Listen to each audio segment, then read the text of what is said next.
Okay, isang mapagpalang araw mga kateknisan, mga kadaway, mga kamaster. Meron po tayo ditong repair na LED TV. Ito po ay LG. So, ito po ang kanyang brand. Ang kanyang model pala. Yan. LG 43 LJ 5 00T. Yan. So ngayon testing natin para malaman natin kung anong issue nito. As ito pala, alam ko na ang issue nito. So papakita ko lang pala yung issue nito. Okay, saksak natin.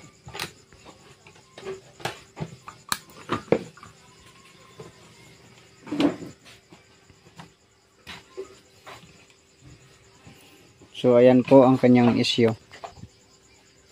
Yan po ang problema.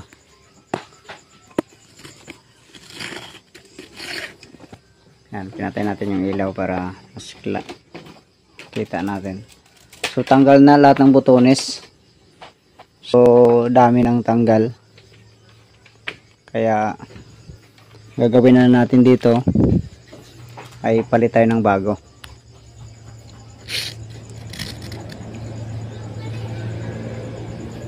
Bagong backlight. So ito, order tayo sa sa Shopee. So ito, dumating na ang ating parcel.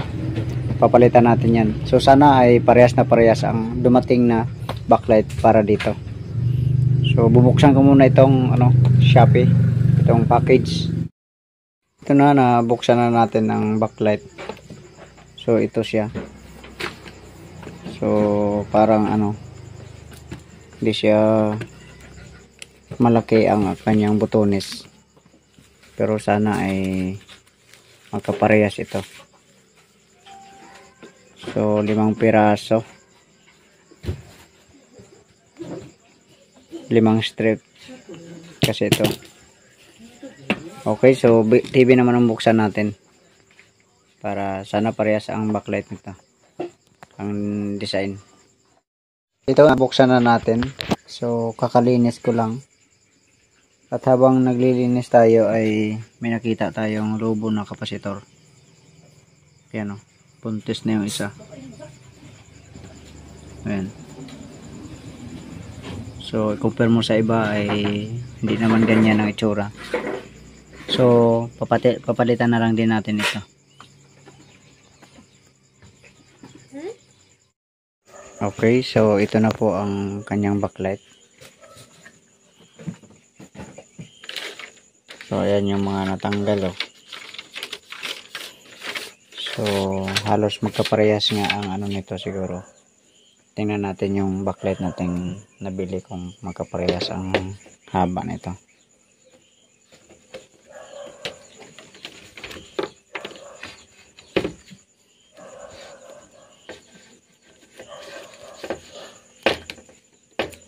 So tanggalin ko muna dito sa tubo. Ito. Ang pinagkaiba lang niya ay maliit yung terminal.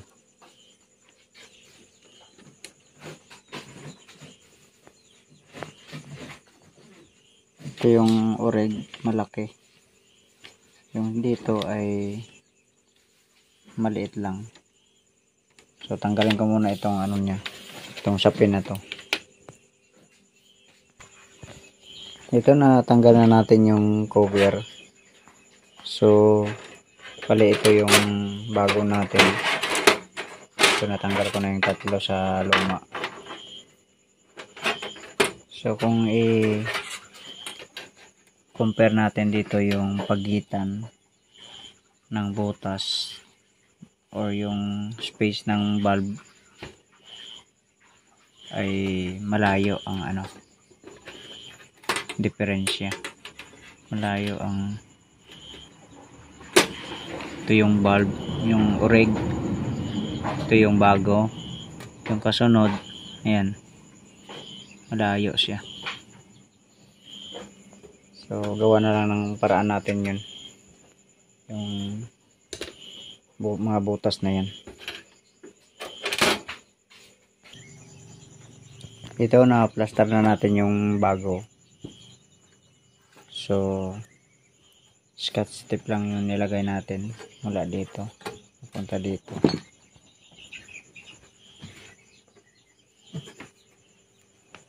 Yan. So lahat yan may scotch tape yan. So okay na rin man yan na hindi naman basta-basta to matanggal.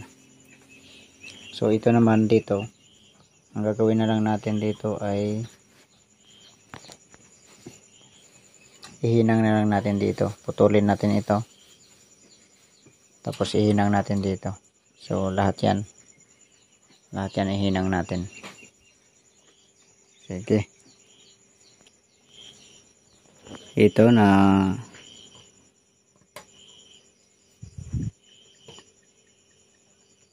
kabit na natin yung wire. So hinang na lang natin yan. So bago natin i-testing ay palitan na muna natin itong kapasitor na to. Ito. Para diretsuhan na.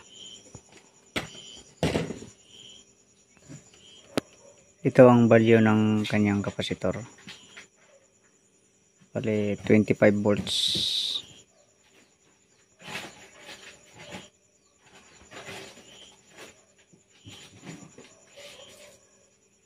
By 470 UF. So ito lang ang available natin. 25 volts by 1000 UF.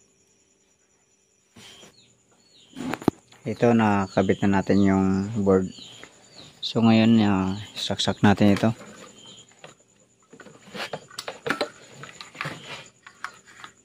Ito lang.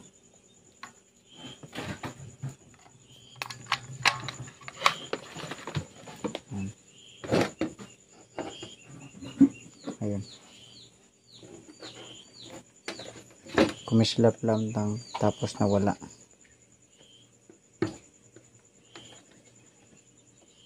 Ayan, may voltahe naman.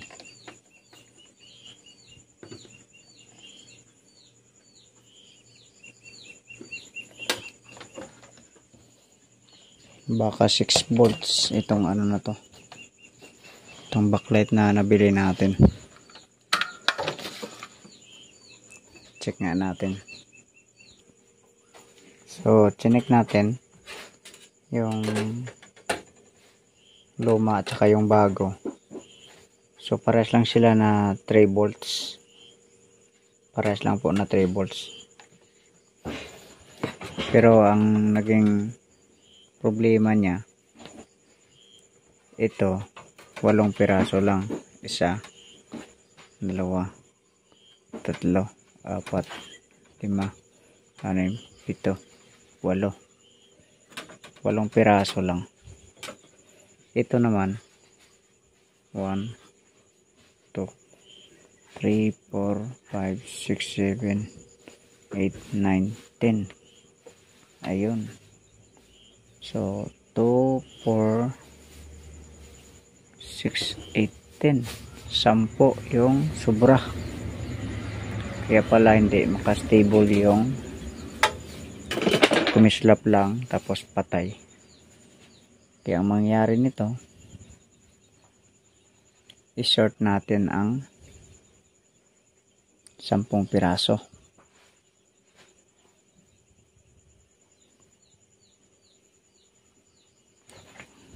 Halimbawa dito, ay i-short natin dito para hindi siya ilaw. So yung plug natin kanina ay sa bawat strip ay hindi natin papailawin yung 2 piraso. Pero nung binilang ko yung dating backlight, nasa 40 pieces. Kaya itong isang strip niya ay 10 pieces ang bulb. Kaya ang ginawa na lang natin, sa halip na 5 strip, ginawa na lang natin na 4 na strip para 40 pieces ang bulb niya. So ngayon i-testing na natin. Sana umilaw na to.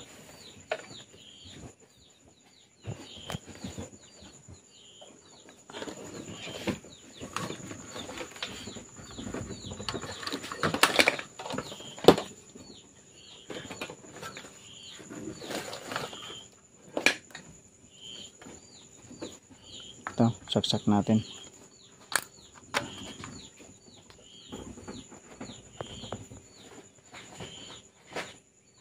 Ayun. So, umilaw na siya.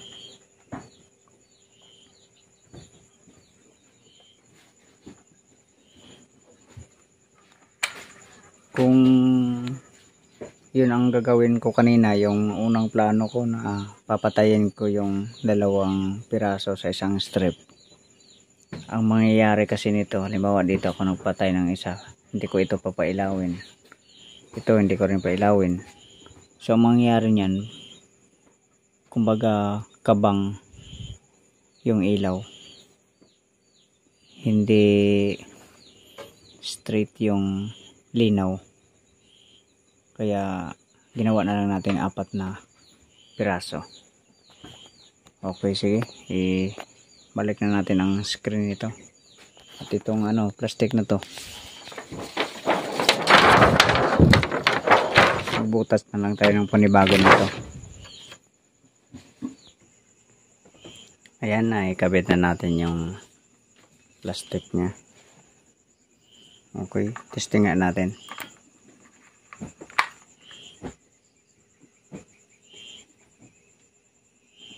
Ayan. Sige, ilagay natin yung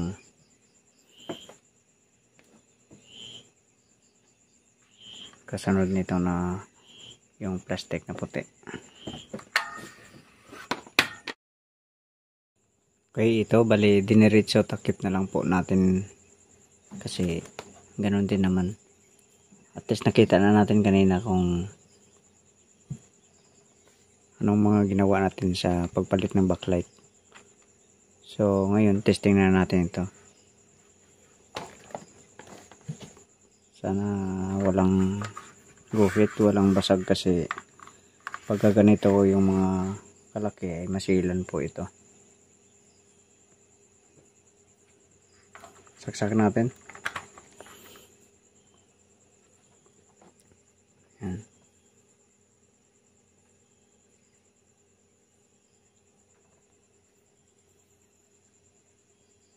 Yan, naka HDMI ito.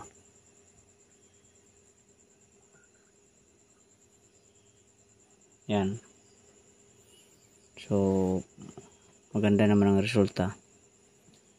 Mas okay ito kaysa kanina. Parang mayroong buhok sa loob.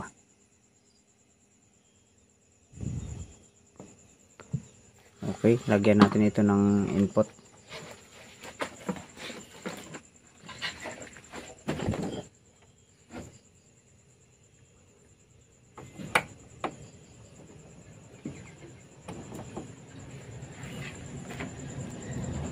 Ayun. So lumabas na ang picture. Lipat natin yung channel.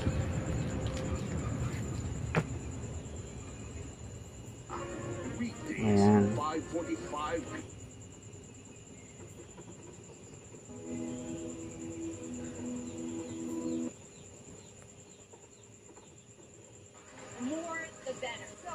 So maganda naman. Mas okay ito kaysa kanina na madilim at saka butas. May mga dots na puti. Okay, sige, hanggang dito na ang video natin. God bless po sa inyong lahat.